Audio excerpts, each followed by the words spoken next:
அன்புக்குரியவர்களே, இந்த நாளிலும் உங்களை சந்திப்பதிலே உள்ளபடியே கர்த்தரை துதிக்கிறேன், கர்த்தரை ஸ்தோத்தரிக்கிறேன். இந்த நாள் தியானத்திற்கென்று நீதிமொழிகளின் புத்தகம் 23ஆம் அதிகாரம் வாசிக்கிறேன். நீதிமொழிகளின் புத்தகம் 23ஆம் அதிகாரம் 18வது வசனம். நிச்சயமாகவே முடிவுண்டு உன் நம்பிக்கை வீண் போகாது.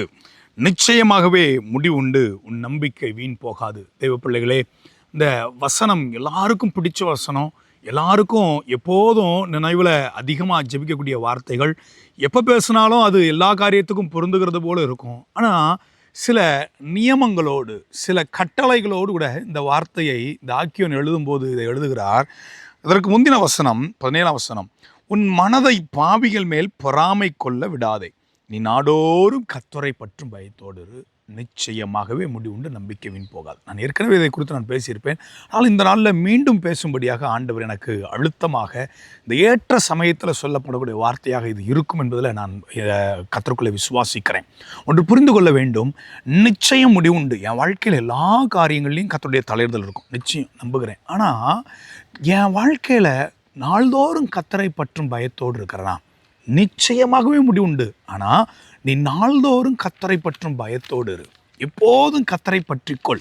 மனுஷனை அல்ல, சூழ்நிலை அல்ல, மற்ற காரியங்கள் அல்ல, கர்த்தரை பற்றிக்கோ, கர்த்தரை பிடிச்சிக்கோன்னு சொல்லி ரொம்ப அழுத்தமாக அங்கே அந்த ஆக்கியோன் எழுதுகிறார். ரூத்தின் புத்தகம் 1ஆம் அதிகாரம் அதன் 16ஆம் வசனம். அதற்கு ரூத், நான் உம்மை பின்பற்றாமல் உம்மை விட்டு திரும்பி போவதை குறித்து என்னோட பேச வேண்டாம். நீர் போகும் இடத்திற்கு நானும் வருவேன், நீ தங்கும் இடத்திலே நானும் தங்குவேன். உம்முடைய ஜனம் என்னுடைய ஜனம், உம்முடைய தேவன் என்னுடைய தேவன். நீர் மரணமடையும் இடத்தில் நானும் மரணமடைந்து அங்கே அடக்கம் பண்ணப்படுவேன். மரணமே அல்லாமல் வேறு ஒன்றும் உம்மை விட்டு என்னை பிரித்தால் கர்த்தர் அதற்கு சரியாக, அதற்கு அதிகமாகவும் எனக்கு செய்ய கடவர் என்றார். ரூத்து தன் மாமியை குறித்து சொல்லக்கூடிய வார்த்தையை இங்கே நம்ம வாசிக்கிறோம். மாமியிடத்தில், அதாவது நகோமியிடத்தில் அவள் பேசக்கூடிய வார்த்தை தான் இது. எப்பா, உன்னுடைய தேவன் என்னுடைய தேவன், உன்னுடைய ஜனம் என்னுடைய ஜனம், உன்னுடைய ஆண்டவர் என்னுடைய ஆண்டவர். இவ்வளோ அழகாக அவ கர்த்தரை பிடிச்சிக்கிறா தெரியுமா? வாழ்க்கையில் எல்லாமே எதிரடையான சூழலை. தகப்பனி வீட்டுக்கு திரும்பி போகலை, அவள் நியமிக்கப்பட்ட எல்லையில் சரியாக அவள் இருக்கிறா, அவளுக்கு குறித்த இடத்துல சரியாக இருக்கிறா. கணவனை இழந்த நிலை, வாடிப்போன வாழ்க்கை, அழிந்து போன வாழ்க்கை. ஆனால் அவள் வாழ்க்கையில் முடிவு வந்தது.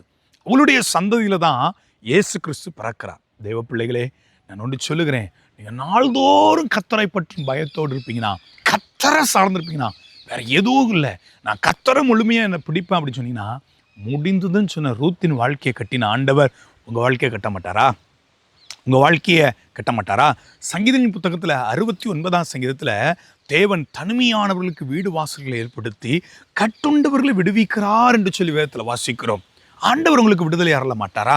ஆண்டவர் உங்களை உயர்த்த மாட்டாரா? நம்ம யாரை பார்க்குறோம்? யாரை நம்புகிறோம்? யாரை விசுவாசிக்கிறோம்? நாள்தோறும் கர்த்தரை பற்றுக்கிறோமா? அள்ளும் பகலும் எதையோ எதிர்பார்த்து பற்றி கொண்டிருக்கோமா? இல்லை, அந்த வசனம் அழகாக போட்டிருக்கல, நீ நாள்தோறும் கர்த்தரை பற்றும் பயத்தோடு இரு. அழகா இருக்குல்ல?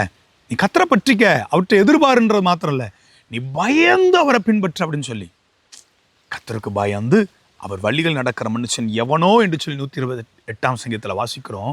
அவன் தன் கைகளின் பிரயாசத்தை சாப்பிடுவான்னு தான் வேதத்தில் வாசிக்கிறோம். ஒருவேளை முடிவற்ற நிலையில என் வாழ்க்கையில் எத்தனை நாள் இந்த அலைக்கழிப்பு, எத்தனை நாள் இந்த நெருக்கம், ஏதோ ஒரு வெறுமை, என்னைக்கு இது முடியும்? புரிந்து கொள்ளாத மனிதர்கள் சுற்றி இருக்கிறாங்க, அதை ஏற்றுக்கொள்ளாத நிலையில் அநேகர் இருக்கிறாங்க. எப்போ இது முடியும் என்று சொல்லி கேள்வியோடு கூட இருக்கிற தேவ பிள்ளைகளே, நீங்கள் கர்த்தரை பயத்தோடு பற்றி கொள்ளுங்க. நிச்சயமாகவே முடிவுண்டு, நம்பிக்கை வீண் போகாது. தொடர்ச்சியை நாளைக்கும் பார்ப்போம். கர்த்தர் நம்மளோட பேசுவாராக. கண்களை முடிச்சு போய்ப்போமா? தகப்பனே, நன்றியோடு கூட துதிக்கிறோம், நாங்கள் ஸ்தோத்தரிக்கிறோம். நிச்சயமாகவே முடிவுண்டு, உன் நம்பிக்கை வீண் போகாது என்று சொல்லி இந்த நாளில் எங்களுக்கு பேசியிருக்கிறீர். நீர் பேசின நல்ல வார்த்தைகளுக்காக கர்த்தரை துதிக்கிறோம், ஸ்தோத்தரிக்கிறோம். நாளை தினத்திலும் எங்களோடு இடைப்படுங்க. இயேசுவின் மூலம் பிதாவே, ஆமென்.